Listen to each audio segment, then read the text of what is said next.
meeting, you know. And welcome back. The conversation has already started between me and Dr. Marion Plott. We are talking about the fact that October 10th marks World Homeless Day. It's a time to pause and listen and act with purpose.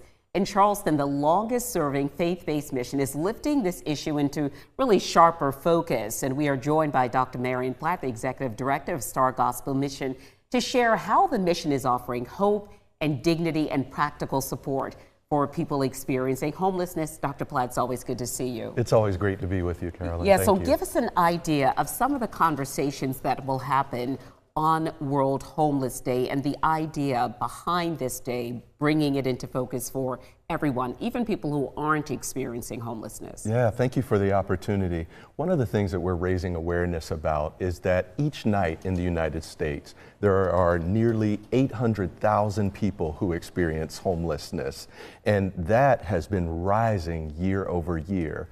And locally here in South Carolina, there's been an increase of requests for assistance with homelessness, about 20%. And here in Charleston, Carolyn, there are 3,000 to 4,000 people each year who experience homelessness. And so we're reminded that this is a rapidly growing crisis, and it's not out there, it's right here. And we need to do something about it. And so we're inviting the community to grow in their awareness. Yeah, and one of the things I know that you at Star Gospel Mission work to do is to really open people's minds and thoughts about what that word means, because it's not one thing, it's not one kind of person.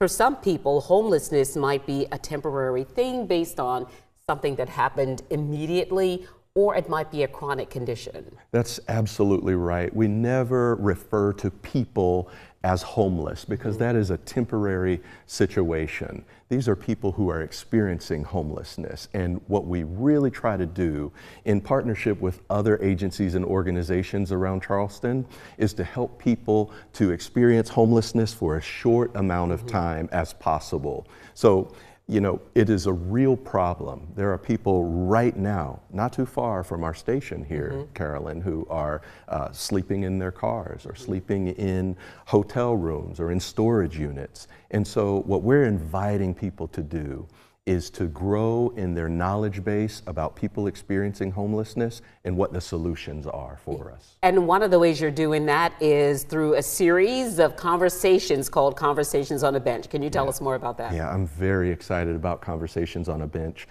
Conversations on a Bench is really an opportunity to share stories. People experiencing homelessness will be sharing their stories, to learn and to listen. You know, when you're able to have a conversation with a real person, first of all, it dignifies them. And also, people will be able to attach a name and a face to this experience of homelessness. And that's what Conversations on a Bench is about. We have lots of great people who are showing up. The mayor of Charleston has agreed to have a conversation on a bench with me, and also Charleston County School District Superintendent Anita Huggins is going to join me because these are important issues that we all face, and it deserves the conversation and attention. So moving forward, someone who's watching and listening to our conversation right now, how do you want them to move forward and think about someone who's experiencing homelessness? And perhaps more importantly, what can they do to help and support others? Yeah, perfect. Well, I would say, first of all, if you have a charity of choice, whether that's Star Gospel Mission or our friends, our partnering agencies and organizations around Charleston, I invite them to get involved, you know, not only with financial contributions, but volunteerism. It's very important.